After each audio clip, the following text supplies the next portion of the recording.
lot of the people that are listening to this are baseball guys because that's what we specialize in on the Nuke show. So you deal with a lot of athletes, but specifically talking about baseball players, what are some of the things that you see that you work on the most with baseball players?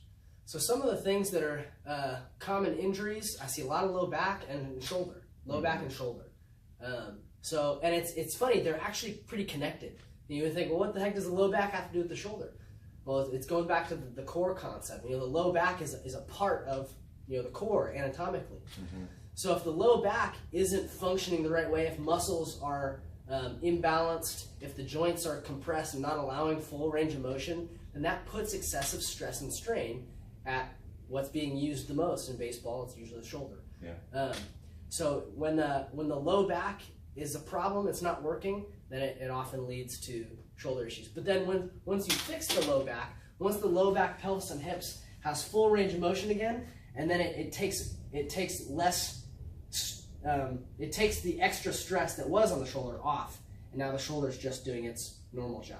Let me tell you, he's Q on, guys, and we've talked about this in the past. We talked about that if you have a link that's weak, and we know that right in the core and right in the back, and the chest is what brings that power up to the arm. If it's short right here, the only thing left is the arm, and that's where we overcompensate, and we use the upper body to throw, and that's where that shoulder gets all the torque.